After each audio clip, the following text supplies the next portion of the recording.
Ya, saya ingin menanggapi pernyataan sahabat saya, Prof. Didik Rahbini, terkait dengan isu utang, khususnya keseimbangan primer dan bagaimana transparansi pengelolaan utang. Yang pertama, keseimbangan primer. Singkatnya kan itu pendapatan negara dikurangi belanja, minus biaya bunga. Kita harus ingat, terakhir kali keseimbangan primer kita positif itu tahun 2011. Jadi, keliru kalau seolah-olah hanya pemerintahan Pak Jokowi yang mencatatkan keseimbangan primer kita negatif. Sejak 2012 sampai sekarang. Tapi kita lihat faktanya. Di tahun 2018, pemerintah sudah berhasil menekan defisit keseimbangan primer sehingga hanya minus 0,08% atau 11,5 triliun. Ini pencapaian yang luar biasa.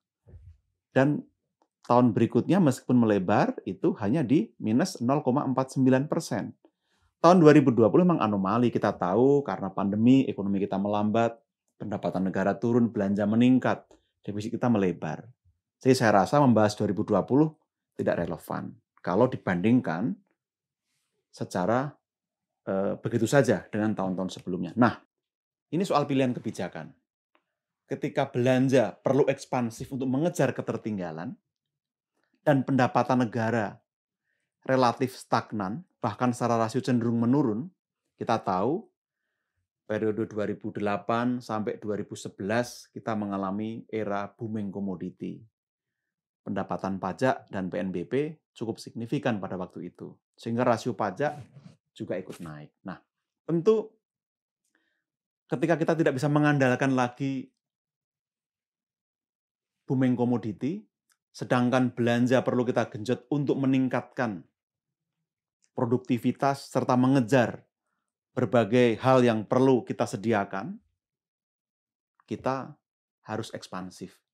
Ini kebijakan counter cyclical. Nah, kalau kita lihat sebelum pandemi, kebijakan counter cyclical sudah berjalan dengan baik. Kita ingin mengejar kemajuan negara lain. Kita lihat faktanya. Bukan soal defisitnya berapa, tapi penggunaannya seperti apa. Akselerasi belanja publik untuk mendorong supaya kita bisa mencapai tujuan bernegara sangat masif di 5 tahun terakhir. Data menunjukkan itu. Dan juga informasi lain, kita tidak mengandalkan utang.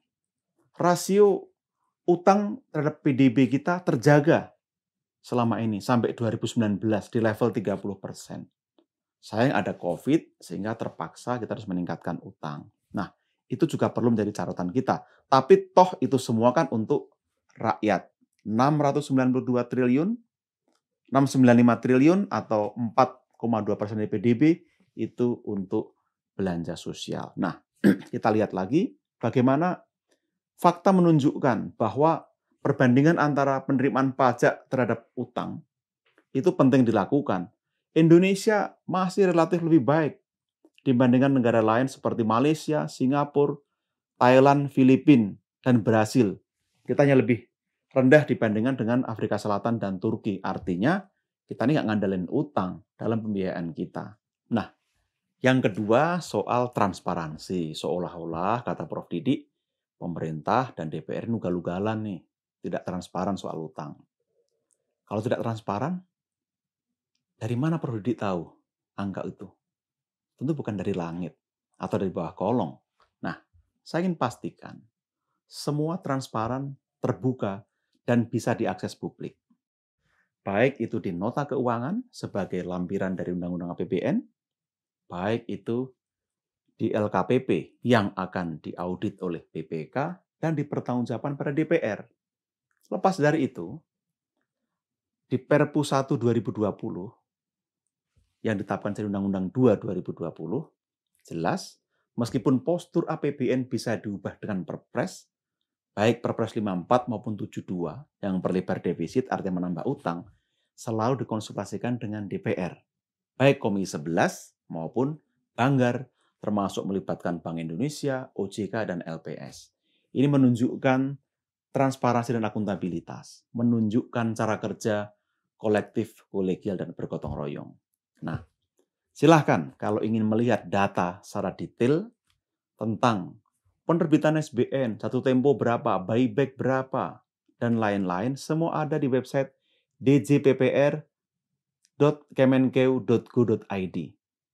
Mari kita pastikan pengelolaan APBN semakin kredibel, transparan, akuntabel, hanya demi kemakmuran dan kesejahteraan rakyat kita.